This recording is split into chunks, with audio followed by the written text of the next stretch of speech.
курыкмыйм. Ходай мине саклый дип бер иман итүче зоопарктагы шитлек эшенә керә, арысланнар янына. Ходайның аны арысланнардан саклаячагына ул үзе бик ышанса да, Ходай ул кешене саклап калмаган. Ни өчен? Чөнки Аллаһы аңа: "Мин сине арысланнар янына керсәң, алардан бутарлатмам" дип вәгъдә бирмәгән. Әлеге кеше Ходай әйтмәгәнгә ышанган. Ходай әйтмәгән сүзләргә ышану ул үзен яки башка кеше уйлап чыгарганга, ягъни ялганга ышану була. Аллаһның вәгъдәләренә түгел, ялганга ышанган кешеләрнең мәңгелектәге язмышы коточкыч булачак дип кисәтә изге язма. Безнең эрага кадәр якынча 3000 еллар чамасы элек була бу вакыйгалар. Ибраһим белән Сараның балалары булмый. Алар инде шактый олыгайган булалар. Бер вакыт Аллаһы Ибрамга торган җирен, туганнарын, атасы йортын калдырып, Раббы күрсәтәчәк җиргә күчеп китәргә куша. Һәм Аллаһы Ибрамга менә нинди вәгъдә бирә: "Синнән мин бөек халык тудырачакмын, сине мөбарәк кылачакмын, исемеңне шөһрәтле итәчәкмен, син Фатиха бәрәкәт иясе булачаксың. Сиңа изгелек теләгәннәргә мин изгелек эшләячәкмен, сине каһәрләгәннәргә ләгънәтемне яудырачакмын. Җир йөзендәге халыкларның һәммәсе синең аша Фатиха алачак" ди. Ибрам Раббысы боерганча юлга чыга. Раббы бираздан тагын күренеш иңдереп, Ибрамга катгый сүзен ирештирә: "Синнән туган үз балаң сиңа мирасчы булыр. Күк йөзенә башыңны күтәреп кара да, булдыра алсаң, андагы йолдызларны санап чык. Синең нәсел варисларың менә шул йолдызлар санынча булачак" ди. Ибрам Раббыга ышанды һәм шуның белән Раббысы алдында тақва булып саналды дип укыйбыз изге язмада. Игътибар итегез, Ибрам Аллаһы каршында дини гамәлләр кылганга, күп саваплар җыйганга, шәригать кануннарын үтәргә тырышып яшәгәнгә түгел, Раббының әйткән вәгъдәсенә ышанганга тақва булып саналган. Нинди вәгъдә биргән Аллаһы Ибрамга? "Мин сине бик тә үрчемле итәчәкмен. Хатының Сара сиңа угыл табып бирер, аңа син Исхак дип исем кушарсың.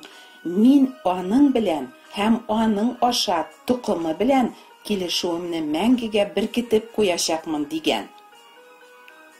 Ләкин Сара инде бик карт булганга, иренә үзенең яшь асравы Хаҗар белән йокларга тәкъдим иткән. Шулай ул үзе дә нәсел анасы булам дип уйлаган. Ибрам Сараяның сүзен тыңлап, аның асравы белән йоклаган. Хаҗар йөккә узып, Ибрамга угыл табып биргән. Аңа Исмагыйль дип исем кушкан. Ләкин Раббы вәгъдә иткән угыл булмый Исмагыйль. Чөнки Раббы Ибрамга: "Сиңа хатының Сара угыл табып бирер" дип вәгъдә итә бит. Тагын берничә ел үткәч, Ибраһим 99, хатыны Сара 89 яшьтә чагында, аның хузурында янә Раббы күренеп, үзенең вәгъдәсен кабатлый: "Мин сине күп халыкларның нәсел атасы итәчәкмен. Син бик тә үрчемле нәселнең башы булырсың" ди. Ничек уйлыйсыз, 89 яшьтәге Сарага Раббының "Син угыл табарсың" дигән вәгъдәсенә ышану җиңел булды микән? "Картлык көнемдә кая инде миңа бала табу" дип Сара хәтта көлеп җибәргән. Ләкин Раббы өчен мөмкин булмаган нәрсә бармыни? Һәм вәгъдә биргәч, Раббы аны үтәмәсмени?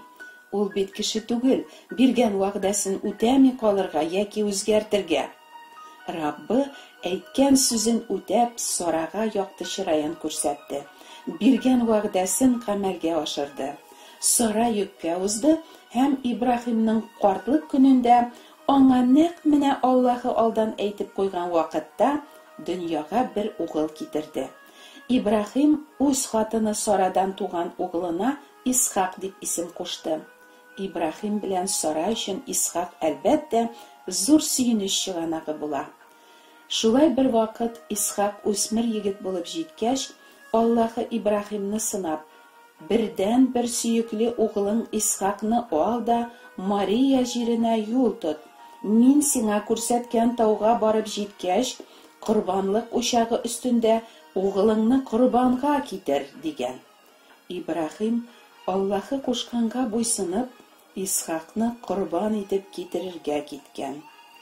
Аңа вәгъдә бирелеп, синең нәселең Исхак аркылы дип саналыр дип әйтелгән булса да, ул үзенең бердән-бер угылын корбан итәргә әзер булган.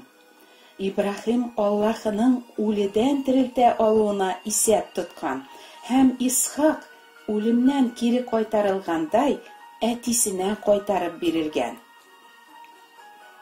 Ибрахим белән Сарага угыл вәгъдә иткән кебек, Аллаһы безгә дә угыл бирергә вәгъдә иткән. Бу сөенечле хәбәр турында Ишагия китабында булай дип укыйбыз. Менә кыз кеше авырга калып угыл табачак һәм аңа Иммануил дип исем кушачак. Иммануил Аллаһы безнең белән дигән мәгънәне аңлата. Ишагия дәвам итеп әйтә: Менә безнең өчен бер сабый бала туды. Угыл бүләк ителде безгә.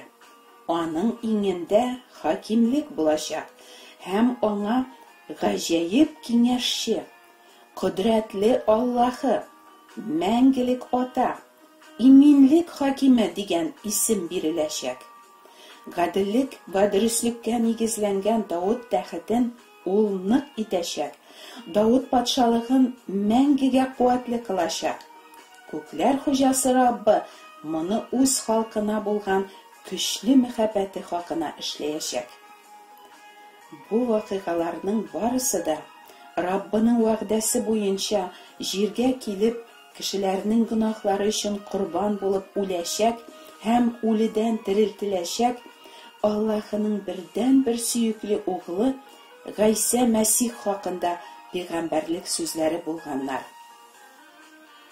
Һәм Раббы Ишагия пәйгамбәр аша һәм башка күп пәйгамбәрләр аша әйтә килгәнчә, үзе вәгъдә иткәнне тормышка ашыра. Исраил илендә яшәүче Юсуф белән ярәшелгән гыйффәтле кыз Мәрьям янына Раббы фәрештәсен җибәреп, үзенең ихтыярын белдерә. Изге рух иңеп, сине Аллаһы Тәгаләнең кодрәте каплап алачак. Шуңа күрә синнән туачак бала изге булыр һәм Аллаһы углы дип аталыр, ди ул аңа. Юсуфка төшендә күренеп Раббы фәрештәсе булай ди: Давыт нәселеннән булган Юсуф, Мәрьямне хатын итеп алырга курыкма. Карынында йөрткән баласы изге рухтан, ул ир бала тудырачак. Син аңа Гайса дип исем кушарсың, чөнки ул үз халкын гөнаһлардан коткарачак, ди. Һәм вакыт җиткәч, барысы да Аллаһы вәгъдә иткәнчә була. Гайса кешеләрнең гөнаһлары өчен үлемгә тапшырыла һәм 3нче көнне аңа ышанучыларны аклау өчен Аллаһы Гайсаны үледән терелтә. Ибрахим Аллаһының вәгъдәсенә ышануы белән тәкъва булып саналган кебек, без дә Аллаһының вәгъдәләренә ышануыбыз белән хак саналабыз.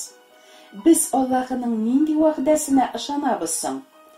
Менә бар халыклар эчендә Аллаһының үзгәрмәс вәгъдәсе. Кеше белән кеше арасында аерма юк.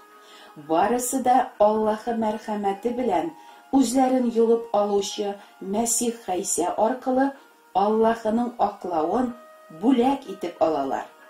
Аллаһы Гайсаны кичерелү алып килүче корбан итеп билгеләп куйды. Бу кичерелү Гайсаның каны аша иман итүчеләргә бирелә. Шулай итеп, кеше канун таләпләрен үтәүе белән түгел, Гайса Мәсихка иман итүе белән Аллаһы тарафыннан аклана. Әгәр дин тотсаң, саваплар җыйсаң, белгәнеңне үтәсәң, мин сине оҗмахыма кертермен дип Аллаһы беркемгә дә вәгъдә бирмәгән. Мондый ялганга ышанмагыз. Изге язмада, канун китабында язылганнарның бөтенесен даими үтәмәүче һәркем ләгънәтләнгән дип язылган. Канун таләпләрен әлбәттә беркем дә тиешенчә һәм һәр вакыт үти алмый. Шуңа күрә бар кешеләргә дә Аллаһның ләгънәте төшәргә тиеш. Ләкин Мәсих безнең урынга ләгънәтләнеп, безне канун ләгънәтеннән юлып алды. Әгәр канун үтәүләренә таянучыларның барысына да каргыш төшә икән, Муса аша Аллаһка ни өчен канун биргән соң? Вәгъдә ителгән коткаручы килгәнче, кешеләргә үзләренең явызлыкларын һәм мәңгелек тамукка лаек икәнлекләрен аңлату өчен канун безгә тәрбияче итеп бирелгән. Канун гөнаһларны күрсәтүче Аллаһның күзгүсе. Күзгү кешенең пычраклыгын юада, күңелен чистарта да алмый. Кешеләрне гөнаһларыннан юып чистарту өчен Аллаһы тарафыннан Гыйса Мәсих җибәрелгән.